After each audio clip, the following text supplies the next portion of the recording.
면역 단계와 무화 단계에 대해서 말씀드리기 전에 먼저 창설 신부님이 직접 쓰신 연가와 말씀을 들어보겠습니다. 점성은 길을 내고 침묵은 꽃을 피워 길을 꾸미니 대월은 7세기 영롱한 꽃길을 조명하고 면역은 모든 차원을 넘어가서 전지살이 형통했네. 무화는 님과 일치했도다. 아, 이 어인일인고 불은 물이 되고 물은 불이 되었네. 이는 면역신비에 계시니 불은 천주시요 물은 사람일세. 천주께서는 사람이 되시고 사람은 천주가 되었네. 불은 사랑이요 치열한 불은 애덕이니 애덕은 천주시요 성령의 궁전일세. 물은 정화함이니 물과 눈물로 정화한 심신이요 무아를 떠나 무아로 가서 조와 일치한 무사 무욕 무아일세. 주는 자신을 텅 비우고 땅속까지 가시더니 그분은 무가 좋으시어 면역으로 가셨네. 면역 문전 단계와 무화 극치 단계에 대해서 말씀드리겠습니다. 창설 신부님은 영성의 발달적 차원을 5차원으로 말씀하셨습니다. 즉 1차원은 점성, 2차원은 침묵, 3차원은 대월, 4차원은 면역 문전이요 5차원은 무화 극치라고 여러 번 말씀하셨습니다. 영적 발달의 5단계는 칼로 자르듯 분명한 경계선이 있는 것이 아니라 계속 서로 연관이 이어지고 있지만 큰 특징적 단계를 표현한 것입니다. 우리는 말하기 편하게 그냥 면역 문전은 면역 단계, 무화 극치 단계는 무화라고 편의상 말합니다. 다 두자로 되어 있으니 줄여서 두자로 발음하는 것입니다. 여기서는 면역 단계, 무화 단계 두 단계를 함께 말씀을 드리고자 합니다. 이 두 단계는 인간의 의지 밖의 그 신비한 단계이고요. 신부님은 대월 단계에서부터는 우리가 노력할 것이 별로 없이 쉽게 다음 단계로 넘어간다고 말씀하셨으므로 우리의 할 일이 실은 별로 없는 단계인 것입니다.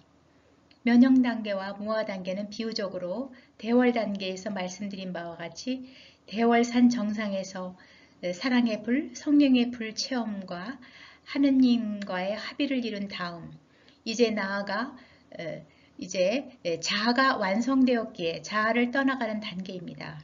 마치 벌레가 고치라는 신방에 들어가서 사랑을 나눈 후 나비가 되어 날아오르듯 자신의 고치를 떠나는 것에 비유될 수 있습니다. 점성정신에서 말씀드린 것처럼 자아는 우리 존재의 맨 바깥 껍질층과도 같다고 말씀드렸듯이 그 껍질이 더 이상 필요가 없어질 때가 온 것입니다. 과일을 먹을 때 과일 껍질이 중요하지만 먹을 때는 더 이상 껍질이 필요가 없어질 때가 있는 것처럼 말입니다. 혹은 자아가 무의식층과 신성층인 전체 인격과 통합되어 변환이 일어난 것이라고 볼 수 있습니다. 또 면역과 무화의 단계를 또 다른 비유로 둔다면 대월산 등반을 위하여 평지에서 체력을 단련하고 가파르지 않은 길을 오를 때가 점성의 단계요. 이제 가파른 산을 오르는 단계는 침묵의 단계요. 마침내 정상에 올라가서 빛을 받아 하느님과 사랑에만 몰두하는 단계가 대월의 단계요. 이제 올라올 때 사용한 인성이라는 도구와 짐을 모두 내려놓고 다시 하산하는 단계로 면역 문전의 단계요. 물이 되어 거대한 바다에 합류하는 단계가 무화 극치의 단계라고 비유해 볼 수 있습니다. 신부님은 우리가 아까 들은 것처럼 물과 불의 이미지를 많이 사용하여 이 단계를 설명하였습니다. 이 영적 심오한 단계를 설명하려면 언어가 모자랄 것입니다. 그래서 창설 신부님도 어쩔 수 없이 비유와 상징을 통하여 영적 사실과 현실을 설명하셨습니다. 불과 물은 상징뿐만 아니라 실제로 몸이 체험하는 것임도 알아야 합니다. 심장이 불탄다고 할 때 이것이 상징만이 아니라 실제로 불타는 가슴을 체험하는 것이기 때문입니다. 물도 마찬가지입니다. 물이라고 할 때 그 풍부한 상징성만이 아니라 실제로 심장은 물을 체험하는 것입니다. 그리고 창설 신부님은 물과 불이 하나가 된다고 하셨습니다. 물은 더 이상 물이 아니요, 불도 더 이상 불이 아닙니다. 전혀 새로운 차원으로 넘어감을 의미하는 것이죠. 불은 산을 오르는 이미지와 성령의 상징이며 물은 내리고 내리는 하산의 상징입니다. 물은 또다시 하늘로 올라가 당신부님의 표현처럼 오색 영롱한 구름이 되는 것입니다. 신은 끊임없이 육화하려고 하고 인간은 끊임없이 신이 되려 하는 신비적 역동인 것입니다. 만물은 신의 현현이고 육체를 가진 인간은 끊임없이 육체를 벗어나 신과 하나가 되고자 하는 역동인 것입니다. 바로 신부님께서 천주께서는 사람이 되시고 사람은 천주가 되었네 라고 노래하신 것을 우리는 꼭 주목해야 합니다. 창설 신부님께서는 나무 전지하는 것을 무척 좋아하셨습니다. 하루는 어린 조카가 나무 전지를 하고 계신 신부님께 물었답니다. 신부님 왜 말을 안 하세요? 라고요. 그러니까 신부님께서 대답하시기를 지금 기도하고 있는 것이다 라고 하셨답니다. 신부님은 나무를 전제하며 하느님의 신비에 접촉하셨을 것이라고 저는 생각합니다. 왜냐하면 저 개인적으로는 이 지구상에서 가장 영적인 존재는 나무라는 생각이 듭니다.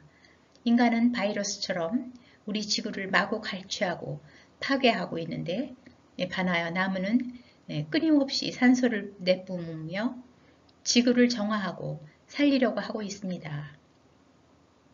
인간과 만물을 위해 아낌없이 자신을 주고 있으니 말입니다. 나무는 동서를 막론하고 특히 유대교 신비주의 카발라에서는 대단히 중요한 영적 신비를 나무로 묘사합니다. 창세기 2장 9절 낙원설화에 보면은 하느님께서는 보기에 탐스럽고 먹기에 좋은 온갖 나무를 흙에서 자라게 하시고 동산 한가운데에는 생명나무와 선과 악을 알게 하는 나무를 자라게 하셨다고 나와 있습니다. 아담과 이브는 먹지 말라는 선악과를 따먹었죠. 그래서 낙원에서 쫓겨나게 됩니다. 그래서 3장 22절에 보면 주 하느님께서 말씀하셨다. 자, 사람이 선과 악을 알아 우리 가운데 하나처럼 되었으니 이제 그가 손을 내밀어 생명나무 열매까지 따먹고 영원히 살게 되어서는 안 되지. 이어서 24절에 보면은 주 하느님께서는 에덴 동산 동쪽에 커룹들과 번쩍이는 불칼을 세워 생명나무에 이르는 길을 지키게 하셨다. 라고 나와 있습니다. 그런데 인류 역사 안에 이 불칼에 죽을 모험을 강행하고 그 생명나무의 열매를 따먹은 자가 있으니 새 아담이라고 부르는 예수님이 아닐까요? 저 개인적인 묵상입니다. 예수님은 죽음을 불사하고 이 생명나무의 열매를 따먹었기 때문에 불칼에 죽었으나 이미 그 생명나무의 열매를 먹었기 때문에 부활하여 영원한 생명을 얻었으며 그 열매를 무수한 사람들에게 나눠주고 있다고 생각됩니다.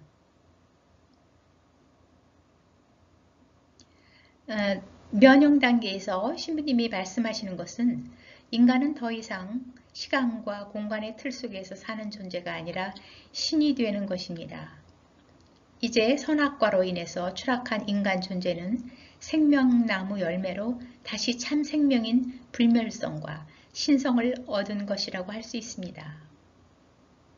무아 방일홍 신부님의 면역무아 영성의 성장 발달 모형을 좀 더 쉽게 이해하기 위하여 나무의 비유를 하고자 합니다.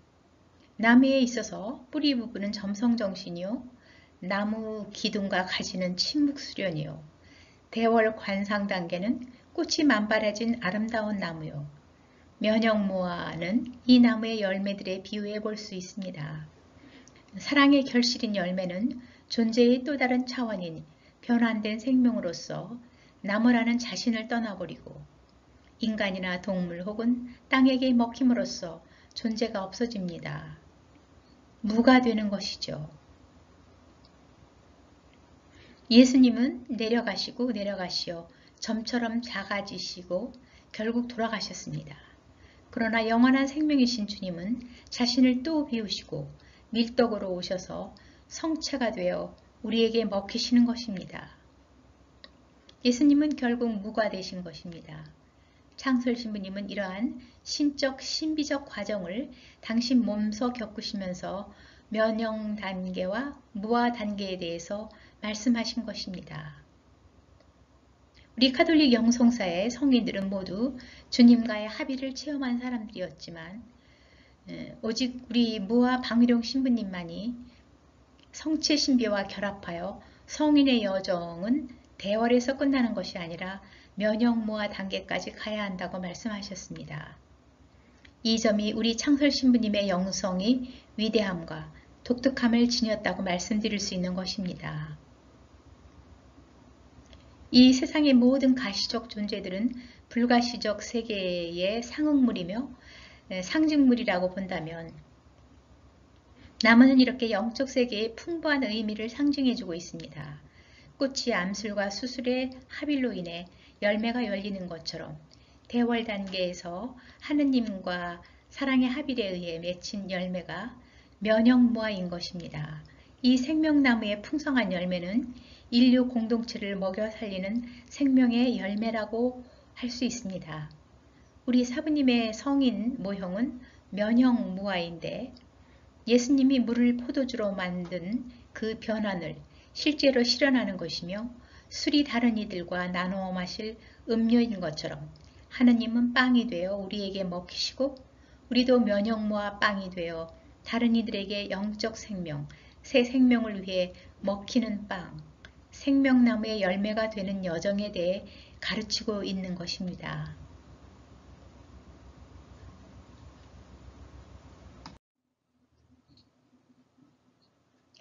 면역사제와 면역제사. 창설신부님은 우리들은 누구나 자신이 면역사제가 되어야 한다. 우리가 완전히 사역을 없이 하여 면역사제가 된다면 일반 사제보다 더 하느님의 강복을 받을 수 있는 것이다 라고 하셨습니다. 사부님은 쉬지 말고 늘 깨어 기도하여라. 마르코복음 14장 32절에서 하신 예수님의 말씀을 점성정신과 연결하셨습니다. 우리의 기도는 기거 동작이며 우리의 말, 우리의 얼굴, 우리 일하는 모든 행위가 기도라야 한다는 것입니다. 기거 동작이 꺼지지 않는 기도인 것이죠. 우리가 기도할 때 촛불을 켜는데 이는 바로 양심불을 밝히라는 상징이기도 합니다.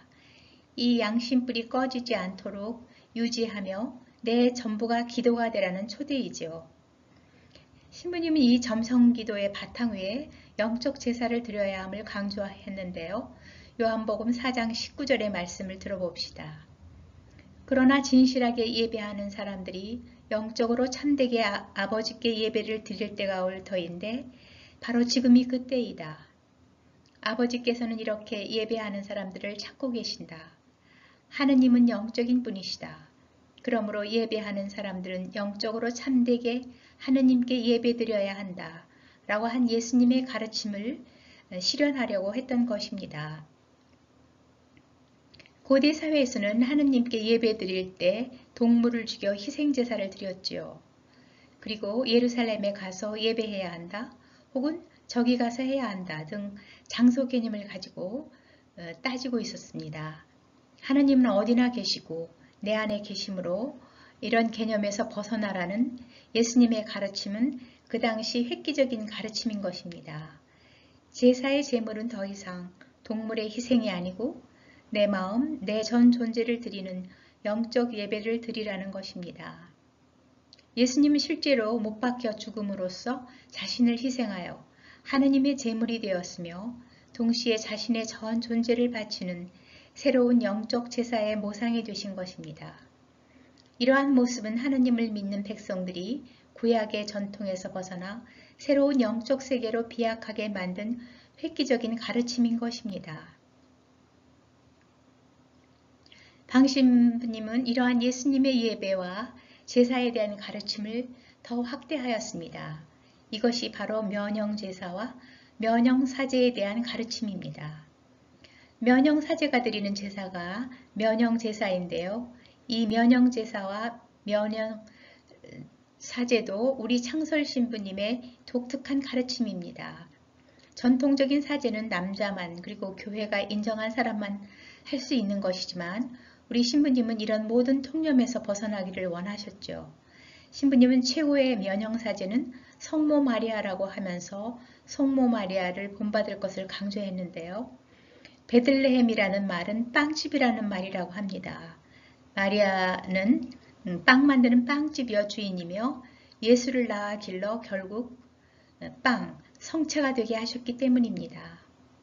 무화 방일홍 신부님은 면형이란 위에서 말한 빵의 의미와 특히 사욕을 없애고 자신을 비우어 점처럼 작아지면서 누룩 없는 빵이 되어 예수님과 한 몸을 이루는 제물이며 그러한 자신을 바치는 자가 면형사제라는 가르침을 주셨습니다.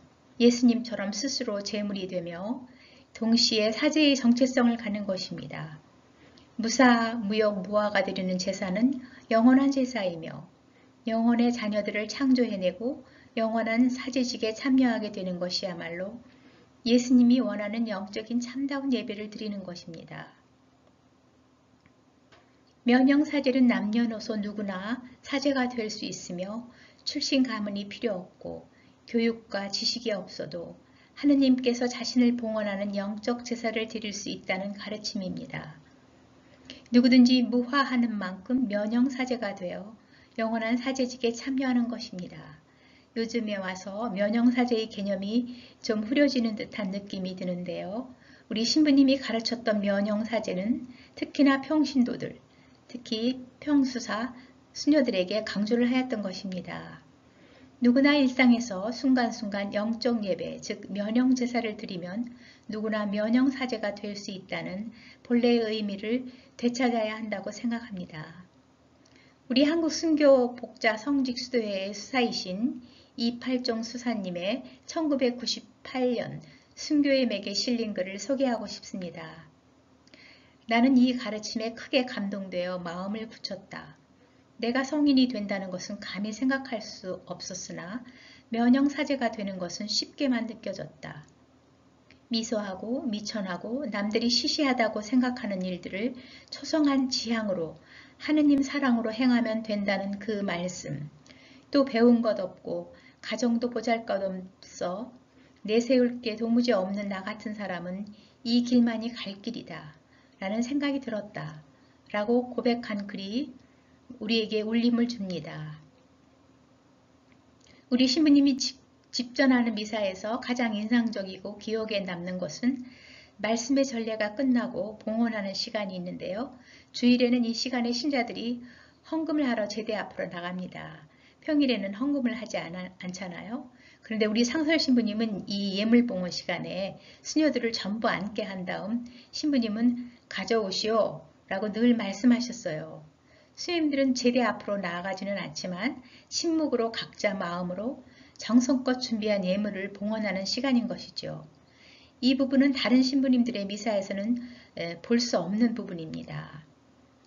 이 시간이 되면 수녀들은 늘 앉으라는 말을 하지 않아도 앉았죠.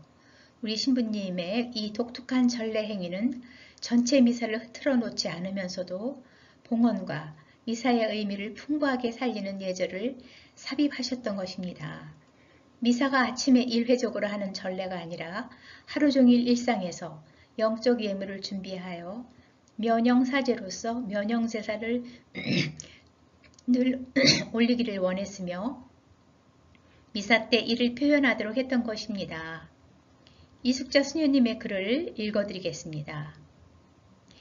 이러한 신부님의 영적 가르침은 인간의 무명을 해치고 천성과 천명을 따라 살고자 부단히 노력하는 동양의 도맥을 이어받아 존재함이고 삶이 되게 함으로써 영성생활에 있어서 영과 육의 이원론을 극복하고 일상 안에서 하느님과 일치를 살아가는 일상성화의 가르침입니다. 이 가르침은 매 순간의 평범한 일에 혼을 넣어주는 것입니다. 모든 시간과 공간 그리고 모든 사건을 영으로 살아가게 함으로써 일상이 하느님께 드리는 영적 예배가 되게 하는 삶을 살라는 가르침입니다. 이것은 순리에서 도를 보는 동양의 심성을 하느님께로 이끌어 줌으로써 동양의 정신문화가 그리스도 영성을 만나 하느님 안에서 개화하게 된 것이라 할 수 있습니다. 이렇게 그리스도교 영성이 동양의 토양에 뿌리박고 영양분을 받아 개화하게 한 신부님은 한국 천주교 200년 역사가 나온 한국의 영성가이십니다. 면역모와 영성과 순교정신에 대해서 말씀드리겠습니다. 나를 따르려는 사람은 누구든지 자기를 버리고 제 십자가를 지고 따라야 한다. 제 목숨을 살리려고 하는 사람은 잃을 것이며 나를 위하여 제 목숨을 잃는 사람은 얻을 것이다. 마태복음 16장 24절의 말씀입니다. 무아 방위룡 신부님은 평생 한국의 순교자들에 대해 크나큰 존경과 사랑의 마음을 가지고 있었습니다. 그는 면역모와 영성의 기반을 순교정신에 두었는데요. 순교자들은 하느님에 대한 불타는 열정과 사랑과 순수한 신앙을 가진 분들이었습니다. 이들은 조선사회의 아픔과 분리된 유학이 일색을 이룰 때 목숨을 내어놓고 시대를 거슬러 시대를 초월한 사람들입니다. 순교자들은 그 시대의 주류에 머물지 않고 새로운 서구 문화를 받아들여 선각자적인, 개척자적인 정신을 발휘한 사람들이었죠. 순교자들은 자신들이 탐구하고 받아들인 신앙의 진리를 목숨의 위협이라는 박해 상황 속에서 피와 땀과 눈물을 봉헌하며 마침내 자신들의 목숨을 용감하게 포기함으로써 모하의 구현자들이 된 것입니다. 순교 정신을 그저 삶에서 오는 작고 큰 어려움과 고통을 순교자들의 믿음을 본받아 잘 참아내는 것 정도로 빈약한 해석을 내리는 경우가 많습니다. 우리 한국 교회와 신앙인들은 순교 정신을 좀 더 연구 발전시킬 필요가 있다고 저는 생각합니다. 순교자들은 조선시대의 순교자들의 의식과 신앙을 실제적으로 본받아야 한다고 생각합니다.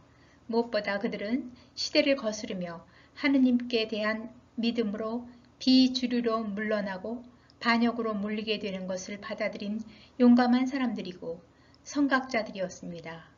선구자들이었고 개척자들이었죠. 단지 그들이 당한 고통에만 조명을 한다면 그들을 제대로 알아주지 못하는 것이라고 저는 생각됩니다. 예수님의 마지막 기도를 참으로 실현시킨 진리를 위해서 목숨을 바친 자들인 것입니다. 주류를 거스를 수 있는 사람은 대단한 정신력을 가진 사람들이라고 봅니다. 그들은 불의에 타협한 것이 아니고 회피와 타협이 아니라 도전을 한 것이고 정면 돌파를 했던 것입니다. 그들은 예수님의 가르침대로 이해할 것은 이해하고 아니요 할 것은 아니요 라고 했던 사람들이죠. 그들은 신앙의 진리에 관한 한 타협을 모르며 진리의 수호를 위해 적극적으로 행동한 것입니다. 목에 칼이 들어와도 아닌 것은 아니라고 말하기 위해 목숨을 버렸던 것입니다. 우리 방유룡 신부님의 할아버지와 아버지는 초기 천주교회가 극심한 박해시대에 처해 있을 때 순교의 현장에서 모든 부와 명예를 포기하고 거지 행세를 하며 고난의 십자가를 받아들인 증거자적인 삶을 살았던 분들이었습니다.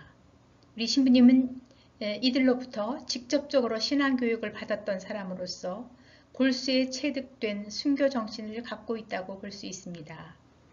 신부님과 가장 친했던 윤영중 신부님은 순교자의 후손인데요. 그분의 책에 복자회 수녀들이 순교 정신이 골수에 박혀 있음을 발견하였다고 썼는데요. 사실 초창기 수녀님들은 다 집안이 천주교를 모르는 집 출신이어서 순교자들에 대한 이야기나 경험들을 들은 적도 없는 사람들이었습니다. 그런데 이들이 순교 정신에 투철하게 된 것은 오직 창설 신부님이 초기 수녀님들에게 얼마나 순교자들의 삶과 정신을 강조하면서 가르쳤는지 짐작하게 하는 것입니다. 이는 창설 신부님이 한국과 동양의 정신 문화를 수용한 수독 체계를 세우며 새롭게 창설된 수도회의 정체성의 기반에 한국 순교자들의 정신에 깊이 뿌리를 박으려고 노력한 모습을 볼 수 있습니다. 한국 순교자들에 대한 사랑은 한국 교회사 안에서 방일용 신부님과 윤영중 신부님의 공을 잊지 말아야 할 것입니다. 왜냐하면 우리 창설 신부님이 한국 순교복자순회를 창설한 것은 같은 해에 단짝인 윤영중 신부님은 순교자 현양회를 창립했던 것입니다.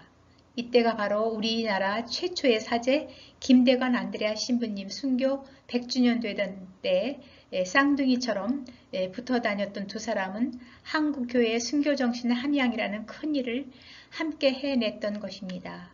두 분은 진정 한국 순교자들의 고무되어 자신들의 열정과 사명을 실현시켰던 것입니다.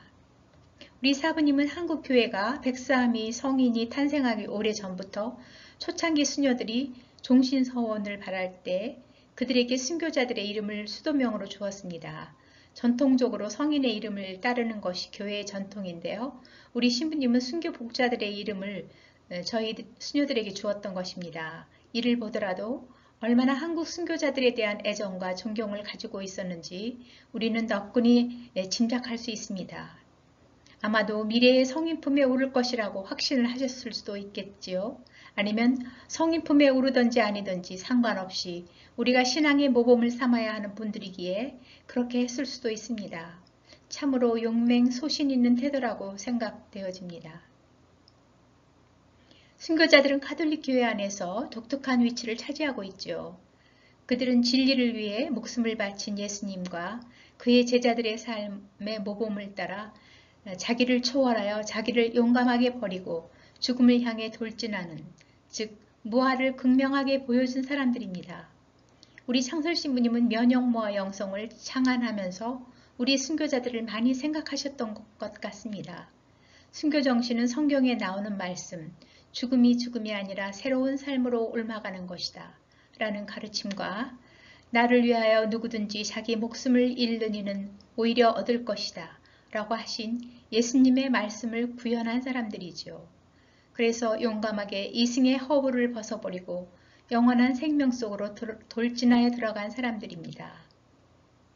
창설 신부님은 영원한 생명을 얻기 위한 방법은 죽는 것이다. 목적을 달성하기 위해서는 방법을 쓰는 것인데 살려 하는 이는 죽어야 산다 하면서 신비적 죽음, 죽음의 죽음에 대해서 가르치셨습니다. 창설 신부님이 자주 쓴 이 단어, 창설 신부님이 만드신 이 죽음의 죽음, 그리고 그 신비적 죽음이란 바로 무아를 표현한 것이죠. 방신부님은 순교자들의 정신적 맥을 물려받아서 후세에 이어줌과 동시에 보다 발전되고 성숙된 우아한 영성의 꽃으로 피워냈으니 면역무아 영성의 탄생은 한국 순교자들의 피의 값으로 피어난 아름다운 결실이며 창설 신부님은 순교 영성을 더욱 확대 발전시킨 것입니다. 이 결실은 한국 가톨릭 교회가 전 세계인들과 나누어 먹을 수 있는 영적 양식인 면역무아 빵으로 탄생한 것이라고 감히 말씀드릴 수 있습니다.